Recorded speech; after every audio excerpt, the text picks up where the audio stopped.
A 95-year-old Australian woman has found herself at the center of an international row over her collection of ancient Middle Eastern artifacts. Joan Howard, the wife of a UN diplomat, used her travel to the region to join archaeology digs in the 60s and 70s. But a recent profile in the West Australian newspaper, showcasing her extensive collection, prompted outrage. Archaeologists have called for an investigation into her collection of cultural artifacts. The Australian Associated Press reports that the country's Department of Foreign Affairs is now looking into the matter. Shaban Abdelgawad, the Director General of the Retrieved Antiquities Department at Egypt's Supreme Council of Antiquities, told the Sydney Morning Herald that Egypt's Foreign Ministry had requested the investigation. "We want to investigate how these pieces made it out of Egypt illegally," he told the newspaper. Despite the controversy, it is not clear if Mrs. Howard broke any national or international laws. The original profile piece, published in early November by the West Australian, nicknamed Mrs. Howard Indiana Joan after Harrison Ford's fictional globetrotting archaeologist. It called her Australia's real-life tomb raider who had a mischievous twinkle in her eye when talking about her collection, which it said is worth more than £1,571,000. Objects in the collection include a funeral mask from an Egyptian mummy, Neolithic axe heads dating back 40,000 years, Roman weapons, and coins and jewelry from ancient Egypt. Through her husband's UN connections, over 11 years she was given carte blanche to travel between Syria, Egypt, Lebanon, Jordan, Palestine, and Israel, the newspaper reported. She used her diplomatic freedom to search for antiquities before laws changed and it became legally difficult to do so, it added. The UNESCO Convention on the Illicit Trade of Cultural Property was adopted in 1970, meaning it is now illegal to remove such items from their country of origin.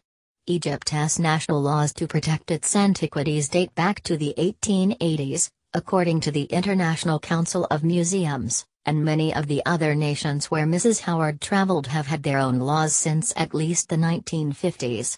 There have now been calls for an investigation into the legality of Mrs. Howard's activities in the 1960s and 1970s, to see if any of the artifacts should be repatriated. Archaeologist Monica Hanna is one of those calling for an investigation into the great-grandmother.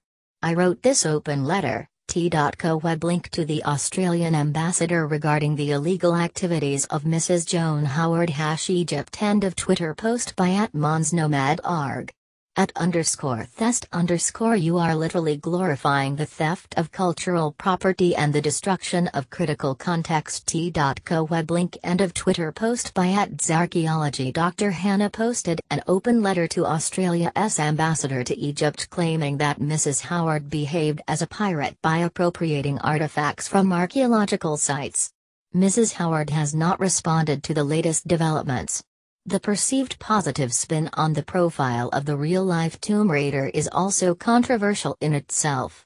The celebratory tone of the article of her boasting on the destruction of archaeological sites sends a very negative image, Dr. Hanna said in her letter. Many of Egypt's most prized cultural artifacts have long been held by other countries, such as the Rosetta Stone, which is part of the British Museum's collection. But the problem is not limited to the colonial era.